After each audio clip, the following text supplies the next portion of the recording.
tell us a little bit more about that, and why have you chosen the non-profit route? As I said, that I've started this mentorship program for women as a personal journey. How to explain to children why they should be motivated to go there, to find the solutions, to work with the impact. What would you say are other qualities of a change maker? I want to be a role model for my child, for my children. I want to be a role model for my family. If I can do at least a very small impact, I really have to do that. Makes sense. Welcome back, everyone. This is Simon Phillips and The Change Show, and my very special guest today, Anastasiia Dieieva. Anastasiia, it's lovely to spend this time with you, and thank you so much for creating a space in your, what I'm sure is a very crammed diary, to come and talk to us here today. Thank you. It's my honor. Thank you for inviting me. I'm so keen to dive deep into our conversation. Wonderful. So for the people tuning in, why don't you just do a quick introduction, and then we'll dive into some questions about how you're going about some of the work that you're doing, or some of this amazing work that you're doing right now. So tell us a little bit about you, Anastasiia. Sure. Thank you so much. So I'm Ukrainian, now living in Canada because of the war back home. I fled with my son. I'm mother to an amazing 3-year-old boy, Ethan. I'm also executive working in technological nonprofit, as well as I'm a women's leadership mentor. This is the hats I wear, as I call them. It's quite interesting combination of everything, but in my reality it makes a perfect sense. So in reality, Ethan is the CEO. He's the main. He's the president of the company, and I'm his CEO. Yeah, that's true. Fantastic. You mentioned there that you're Ukrainian and living in Canada. How are you finding that geographical disconnect, if you like? But I know that you're still, through the wonders of modern technology, we're able to stay connected. But what's it like in terms of being geographically disconnected on a full-time basis? That's an amazing question. So I would say that I made a deliberate choice to live in two parallel realities. So my professional and my activism life is still in Ukraine, for Ukraine, and with Ukraine. But my physical body and my motherhood body is here in Canada. I feel very grateful for the opportunity to live the life I chose, because it's always about the question why you do this. Remember, there was a COVID-19. It actually taught us a lot on how to be effective in remote, how to be proactive with handling all of the uncertainty of what's going to happen tomorrow. Are we stuck here, or do we move somewhere? So I think in my case, it's always about a choice you make right here and right now. And I know that if my goal is to achieve certain social impactful results within my organization, within my mentoring program, within my community, I will find the way how to do it. I will find the way how to handle being a mother, being in remote, staying in Ukraine, or in hybrid mode, in remote mode, and how to also be grateful for Canadian community who actually was very welcoming. Because again, I'm here not because of the choice I made before the war, but because the war in Ukraine and Russian aggression provoked us Ukrainian women to flee, to prioritize safety first. So yeah, it's always about the choice we make every day. Love it. Why don't we start there then? You were talking about this choice as Ukrainian women to leave the country, but I know that you are still connected and have formed new connections with a lot of Ukrainian women. So why don't you tell us more about that activity? Yes, I would say I would start a little bit from the beginning. So, in the December 2023, I've resigned from my previous amazing full-time job, which I really loved. I was very committed to work for one of the biggest nonprofits in Ukraine, which is called charitable organization 100% Life, providing direct help to the most vulnerable key population groups in Ukraine, living with HIV, with tuberculosis, hepatitis, and with the beginning of the war, providing immediate humanitarian response. But after my resignation, I decided that I have to dedicate my time to the creation of some new, very engaging, very healing, and very effective platform for those women who either stayed in Ukraine or who flee from Ukraine. And I started to design and develop my mentoring program. It's a 6 months course for women who, again, either stayed in Ukraine or fled from Ukraine, but mostly it unites women who are now in Europe or North America. And the main idea is actually to create the sisterhood, because for women who had to leave their homes, especially with their babies in their hands, without their husbands, without their beloved ones, without their families, like family circles who are there alone, they had the question which I had, like, so what's next? How I actually survive, how I actually live, what do I do? How do I rebuild my life strategy? And we started this mentoring program as a peer to peer. Me being their lighthouse, I was very honored that they called me lighthouse, who is equal, but at the same time, who can shade the light on obstacles that they don't see, to some instruments inside of them that they can use, some ideas from, like from a very compassionate but external perspective, how these women can rebuild their lives. And that is how our journey of creating the sisterhood, the community, the regional circles of Ukrainian women I started. love that notion of a lighthouse. That's a great, because as you say, when you're in those communities and those conversations, there's no real hierarchy.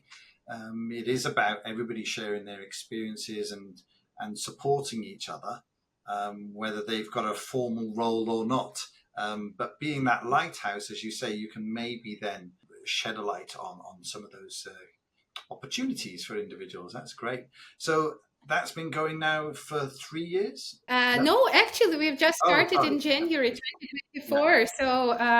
So as for now, there are five active groups of 55 Ukrainian women, but at the same moment, there is a quite significant waiting list of over than 300 women who wants to join the circle, and I try to make it as integrative, inclusive, and effective as possible to make the flow of women who are in the mentorship program as mentees, they can become mentors themselves. So we are working on the developing and scaling up the platform so we can cover more and more women who has this deep request of the connection and recovery of their life. Love it. Love it. Which brings me neatly around then to the non-profit tech company that you're working with. So tell us a little bit more about that, and why have you chosen the non-profit route? As I said, that I've started this mentorship program for women as a personal journey. So first of all, I did it for myself, and I decided I will go deep inside only this platform. I will develop only this. But at the same moment, when I started this healing process and, like rebuilding the inner piece of myself, like my personal, I understood that I actually also have the desire and the energy to grow in my career. So simultaneously, there were an amazing opportunity to become the CEO of a very prominent philanthropy in Ukraine, a technological nonprofit, Tokarev Foundation. And I was thinking about it so deeply, like, is it in alignment with my values? Is it in alignment of where I see myself, like my current self for the future? And the answer was, this technological nonprofit is about the future. And I understood that I do believe that if I can do something that can help my son and like his peers, like children like him, to develop the instruments of how to handling technologies in the way of rebuilding the future in the uncertainty, I definitely have to do it. So that is how I become the CEO of Tokarev Foundation. And we have a commitment to help to build this technological future of Ukraine through the technologies as a solution for education, future education, solving the epidemic of mental health crisis, because you understand that now, especially because of the war, we have a pervasive mental health disorders, and also different types of issues that, and anxiety disorders as well, that people of different population groups are facing at the moment. So our main intention as our team, as our philanthropy and technological nonprofit, is to help these groups, these local communities, to get the solutions with the help of the technologies, new diagnostic systems, new educational program, new platforms, digital platforms that can help service provision in much more effective and transparent way for them. So for people who may be listening who are not very technically minded, what would that look like from a child's perspective then? What will they see and interact with and engage with? Our organization is supporting three main pillars. The first one is the development of technological and STEM education, because through the development of educational program, we actually can develop and preserve human capital of Ukraine, in Ukraine and for Ukraine. We have an amazing university, SAT University, which a higher educational institution providing the master degrees in cybersecurity, cyber engineering, and other IT specification, where people can get the new profession. So we really aim not to develop, like programs for programs, but we really want to give people tools, instruments, you can call it like to fish, not the fish itself. Yeah. So that is how we can develop and preserve the human capital, and at least to make an attempt to solve the human capital crisis in Ukraine. And consider women aspect in this too, because lots of the men are mobilized on the battlefield. Lots of the men who have been those developers, IT developers, cybersecurity experts, they are now new purpose in life, I would say, new challenge, new functions. Yeah. And we really need to explain to women that there are so many new professions, like qualifications, that should be considered and can be obtained to develop the economy, but also to develop the what we call future of Ukraine. On the other hand, we also work with science. We work with STEM. We help children and youth from their schools to build their journey to scientific university, tech university, to become engineers, to study mathematics, to study biology and different other disciplines, because we do believe that science is about innovations. And the more people we can like lead into the science and help them to develop their qualification and explain, like how to explain to children why they should be motivated to go there, to find the solutions, to work with the impact, to learn how to develop the innovations for their country, for their homes, for their communities. This is a very challenging, but thus very rewarding process. And now we have a special program, which is called STEM is FAM, where we help girls to overcome the barriers of STEM education in Ukraine and become scientists themselves and to build career in science. And again, take into consideration that this all is happening in the context of the war. Another pillar is mental health. We work with nonprofits and for-profits on the projects aiming on psychological rehabilitation, new screening and a diagnostics program on mental health, like how to make it quicker, how to make it more effective, and like to prepare the database for the medical experts, for the health practitioners or psychologists, psychiatrists to operate more effectively for the patients, for the different target audiences. Yeah. That's to be brief. So, a few things going on within that organization. So, yes. On that last one, the piece about mental health, because here in the UK, and I know with a number of people that I work with in the US, people are talking about there being a bit of a pandemic of mental health challenges. Are you also building that into your thinking for that last strand of activity, or are you really focusing on the unique mental health challenges for the people of the Ukraine currently? Oh no, we definitely, we as a nonprofit, we do not want to be too specific. We really want to come up with the tools and support and resources to support these solutions for the ubiquitous mental health challenges that are on the ground. Because I totally understand, and I think that the UK has always been very progressive in terms of addressing mental health challenges and, like launching new algorithms and protocols of diagnostics, of treatment of patients. But now in Ukraine, we have so many challenges and problems in there and trauma. Yes. On one hand, it's very common for everyone, but on the other hand, it's so different. Yeah. Because one thing is, for instance, a woman who lost her husband. Other is a woman who lost her child.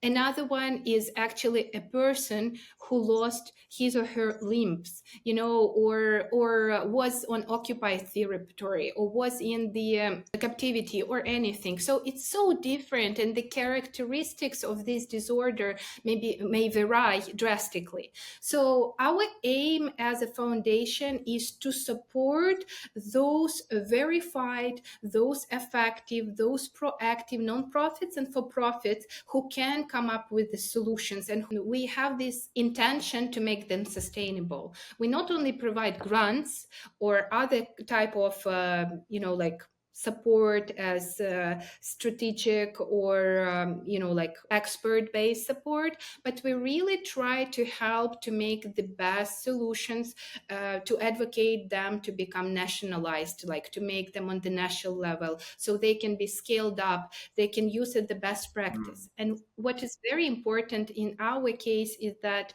we always support our grantees to showcase these examples worldwide, because we understand that those solutions that are currently developing in Ukraine may be very useful for a global community too, who are facing different types of challenges. So no, like answering your question, we are not too specific, but we are very focused on mental health, but we are not too specific. We are really open to support different types of innovations, technologies, and solutions for overcoming different mental health disorders. Yeah, that's brilliant.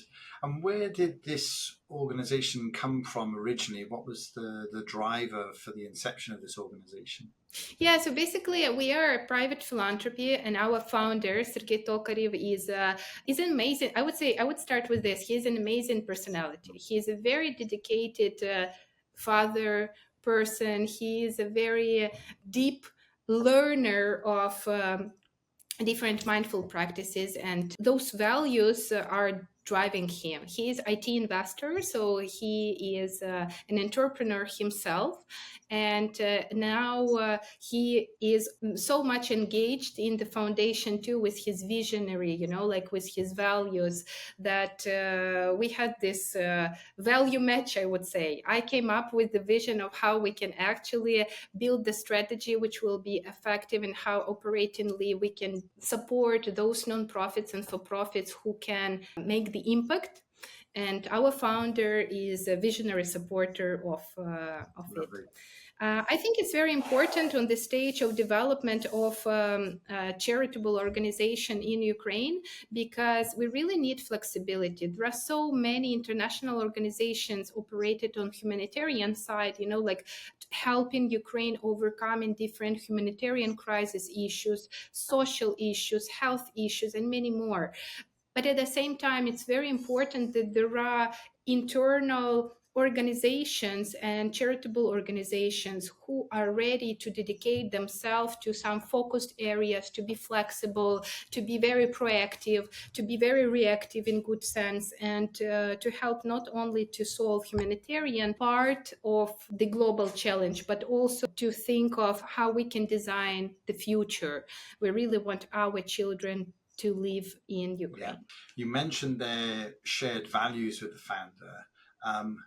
Where do you, if you were to trace it back, where did you see your values emerging? And what's a little bit of your origin story? How did you find yourself feeling so passionate and dedicated about this work?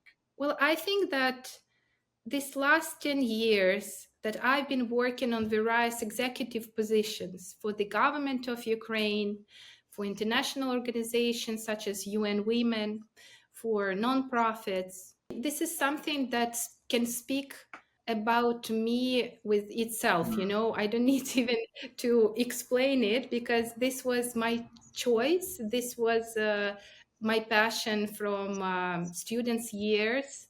I knew that I really want to work with innovative solutions of the social issues. I really wanted to work with women, because I can't work not to be guided with something that I truly believe in. Yeah. 10 years ago, my team in the Ministry of Interior was the first team who actually introduced a very effective police response to the gender-based violence. Right. We didn't need to do it. I mean, no one asked about it, but we knew that this is the problem. It is a very hidden problem. No politicians wanted to discuss it, because, it's not very fancy to speak about domestic violence. It's not very fancy to speak about child abuse or something. But I didn't care. I mean, if I was in the office, and if I had the team, if I had a vision and the expertise, I could, join international community around it.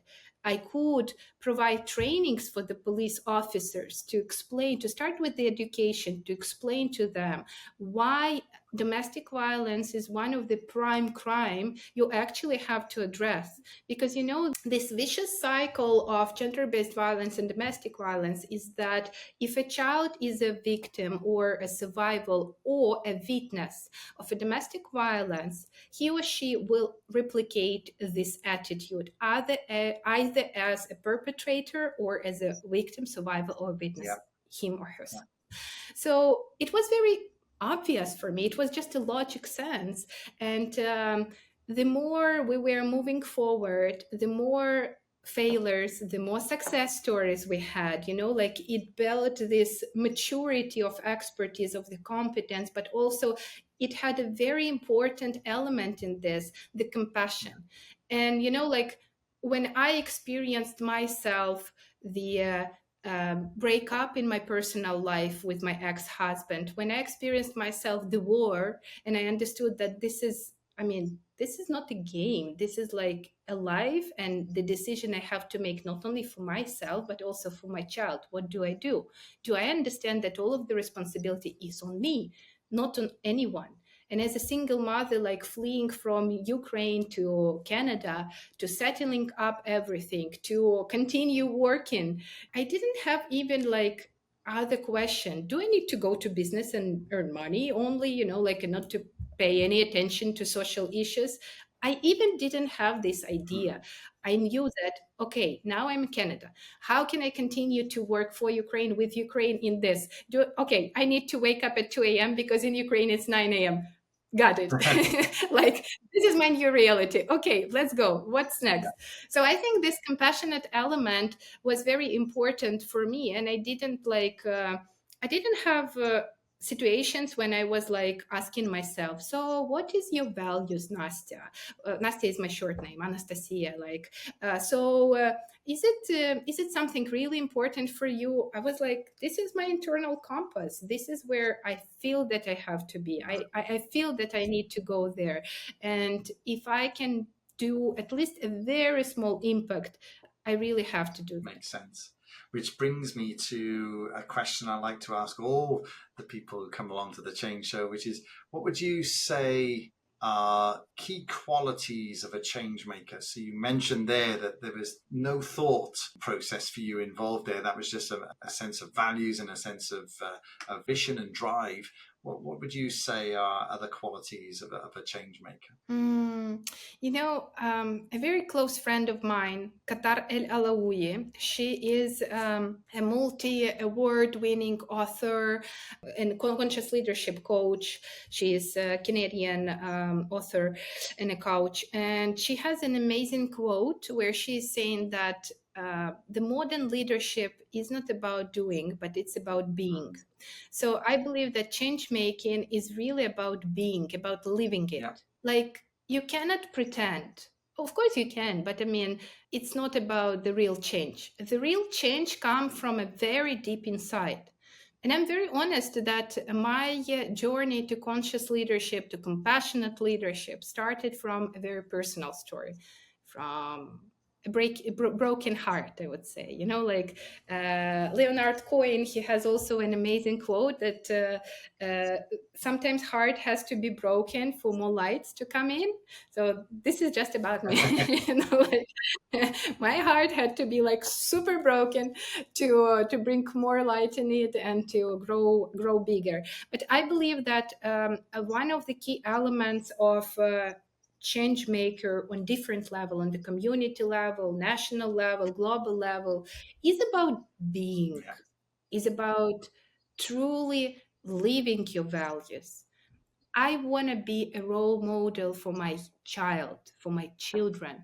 I want to be a role model for my family. And I know that as they see me at home, they will see me on the stage. They will see me in the conference room. They will see me on the negotiation. Of course, I may talk differently. Of course, I may use other lexics, like other wording, but they know that this is something I live with, and this is the people I surround myself with. And I'm so honored to be surrounded with such a amazing community, women's community too. Yeah. And your first question about, building the mentoring program and the community of women who fled from Ukraine or stayed in Ukraine was also about this. Like, how can I multiply value-based community around me? How can we jointly build the sisterhood, which is not for earning the money from consultancy or coaching, but which is about this deep connection when you don't need to moderate the sessions, when you actually, contact people and they really want to continue the conversation with each other. They really feel that they are mirrors of each other and they want to learn from each other. They want to multiply the impact together. Yeah, so I think that my answer to your question is that it's no longer about doing, but about being, how Qatar beautifully said. Love it. Thank you, Anastasiia. So the last question for you, which is the one that we ask everyone, which is we have a playlist out there on Spotify called the Change Show playlist. So and it's populated with tracks that the various interviewees have had accompany them through life, or maybe it's something that made a huge difference. So what track would you like to add to the playlist? Oh my God, I have so many. but I think that recently I've been listening on the repeat, Say It, Kiss of Life. Say It, Kiss of Life. I think that this is a very summerish song, and this is the something that always gives this atmosphere of love, connection. Yeah, something very feminine. I like it. So I wanted to be in your playlist. Well, it wouldn't be fair to just ping a load of questions your way without giving you the opportunity to ask this question. Is there a question I haven't asked that you wish I had? Honestly, I mean, you being the change maker, I'm so interested to hear your answer. Like, why do you do what you do? Why do I do what I do? Ooh, that's a Yeah. great one. Do you know? I think it's because um, there are things that happen in life, and you don't necessarily immediately understand the impact, and then later, as you you know, you mature and you become an adult, it's I think those are the things that shape your values. And for me, it Yeah. was always a sense of there must be something we can do. When we look around us in our communities and in life and see people who are vulnerable, see people that you know, there could be something that we could do that could create a positive impact. I think there was Mm, I carried that with me, and so when I became a more mature adult, if you like, I wanted to help others feel vital and feel that they could make an impact. So I think that's the origin of it for me. I've always felt that there's an opportunity to help people see how they can make a difference, and so that's what's carried me forward. that's so beautiful. It reminds me of Viktor Frankl's logotherapy, you know, like this genuine purpose in life. It's an unstoppable engine inside of us. Thank you for Thank sharing. you. Well, thank you for sharing your story, and you have an open invite to come back to the Change Show whenever you like. If there's an update, if there's things that you'd love to share that you think would be value to the community with inside the Changemaker Pledge, then do get in touch. But other than that, thank you so much for sharing all of that insight and all of that passion. It was tangible. We could feel it here, I'm sure. Thank, So thank you very much, Anastasiia. thank you, Simon. Thank you. That was it. That was the Change Show with Simon Phillips and my very special guest, Anastasiia Dieieva. Thank you so much, Anastasiia. It's been such a pleasure to spend time with Anastasiia today, and I look forward to catching up with you all again next week. Take care.